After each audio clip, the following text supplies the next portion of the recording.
Hello friends, welcome to Priya's Dazzling Designs. நம்ம channel என்ன நீங்கள் சப்ஸ்கிரைப் பண்ணலன்னா சப்ஸ்கிரைப் பண்ணிக்கோங்க. இதுதான் என்னோட வெட்டிங் saree. இந்த சாரீக்கு மெரூன் கலர் ப்ளவுஸில் வந்து லேஸில் வந்து செக்டு டிசைன் மாதிரி வச்சு ஒரு ப்ளவுஸ் டிசைன் பண்ணியிருந்தேன். ரெடிமேடாக ஸ்டோர்ஸில் விற்கிற பேட்ச் ஒர்க் வாங்கி நெக்கில் டிசைன் பண்ணிவிட்டு செக்டு டிசைன் கொடுத்துட்டு அதில் வெறும் ஸ்டோன் ஒர்க் மட்டும் தான் நான் பண்ணியிருந்தேன். அப்போ ஆரி ஒர்க் தெரியாதனால இந்த மாதிரி ஸ்டோன்ஸ் வச்சு டிசைன் பண்ணியிருந்தேன். அதுவே நல்லா கிராண்டாக இருந்துச்சு. ஸ்டோன்ஸ்லாம் ரொம்ப டேமேஜ் ஆகிடுச்சு. இப்போ எல்லாமே எடுத்துட்டேன். இப்போ நம்ம அதில் புது டிசைன் பண்ண போகிறோம். அந்த வீடியோ தான் இப்போ நம்ம பார்க்க போகிறோம். அதுக்கு வந்து ஜர்கான் பேஸும் ஜர்கான் ஸ்டோன்ஸும் எடுத்திருக்கேன்.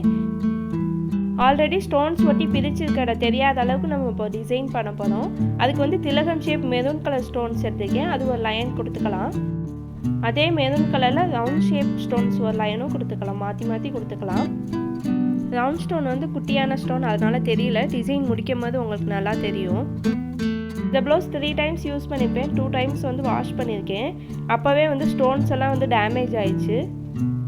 இந்த ப்ளவுஸில் நமக்கு வந்து ஸ்டோன்ஸ் மட்டும் தான் டேமேஜ் ஆகிருந்துச்சு. ஸோ அதை மட்டும் பிரிச்சுட்டு இந்த லேஸ் ஒர்க்லாம் நல்லா தான் இருக்குது. அதனால் அதை எடுத்துகிட்டு நம்ம ஒரு டிசைன் பண்ணுறோம். வெட்டிங் ப்ளவுஸ் எப்போவுமே எல்லாருக்கும் ஸ்பெஷலான ஒன்று தான். அதனால் திரும்ப அதை யூஸ் பண்ணுற மாதிரி ஒரு டிசைன் பண்ண போகிறேன்.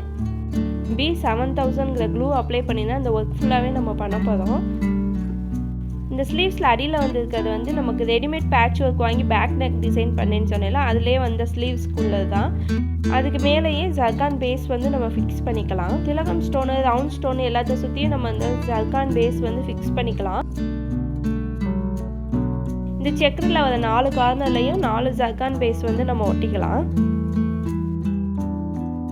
இப்போ வந்து நம்ம ஜர்கான் ஸ்டோன்ஸ் தான் ஃபிக்ஸ் பண்ண போதும். இந்த பேசஸ்லாம் நம்ம க்ளூ அப்ளை பண்ணிக்கலாம். கொஞ்சம் தாராளமாகவே அப்ளை பண்ணிக்கலாம். நம்ம எதுவுமே ஸ்டிச் பண்ணல, அதனால் க்ளூ கொஞ்சம் எக்ஸ்ட்ராவே அப்ளை பண்ணிக்கிறோம். எல்லாம் பேஸ் ஒட்டியிருக்கோமோ அங்கெல்லாம் வந்து க்ளூ அப்ளை பண்ணிட்டு ஜர்கான் ஸ்டோன் வந்து ஃபுல்லாக ஃபிக்ஸ் பண்ணிக்கலாம். இந்த ஒர்க் ஃபுல்லாக இப்போ கம்ப்ளீட் பண்ணி முடிச்சாச்சு. எவ்வளோ கிராண்டாக இருக்குன்னு பாருங்கள். முன்னாடி இருந்த மாதிரியே பழைய ஸ்டோன்ஸ்லாம் எடுத்துகிட்டு நம்ம புதுசாக ஒர்க் பண்ணியிருக்கதே தெரியாது. நல்லா புது ப்ளவுஸ் மாதிரியே இருக்கும். இந்த மாதிரி ப்ளவுசஸ்லாம் நம்ம வெளியில் காசு கொடுத்து பண்ணியிருந்தாலும் சரி, இல்லை நம்மளே பண்ணியிருந்தாலும் சரி, அதை வேஸ்ட் பண்ணாமல் இந்த மாதிரி திரும்ப யூஸ் பண்ணுற மாதிரி பண்ணிக்கலாம். ஆரி ஒர்க் ப்ளவுஸாக இருந்தால் கூட நமக்கு 4 டைம்ஸ் யூஸ் பண்ணதுக்கப்புறம் பீட்ஸ்லாம் கொஞ்சம் கருத்து போயிடும். அதை வந்து நம்ம எப்படி ரிப்பேர் பண்ணிட்டு திரும்ப யூஸ் பண்ணலான்னு நெக்ஸ்ட் வீடியோவில் பார்ப்போம். இந்த மாதிரி டேமேஜான ப்ளவுசஸ் உங்கள்கிட்டையும் இருக்குது. அதை என்ன பண்ணுறதுன்னு தெரியாமல் இருக்கீங்கன்னா கீழே கமெண்ட் பண்ணுங்கள். வீடியோ உங்களுக்கு யூஸ்ஃபுல்லாக இருந்திருக்கும்னு நினைக்கிறேன். இந்த வீடியோ உங்களுக்கு பிடிச்சிருந்துச்சுன்னா லைக் பண்ணுங்கள், கமெண்ட் பண்ணுங்கள். மறக்காமல் நம்ம சேனலை சப்ஸ்கிரைப் பண்ணிக்கோங்க. தேங்க்யூ ஃபார் வாட்சிங்.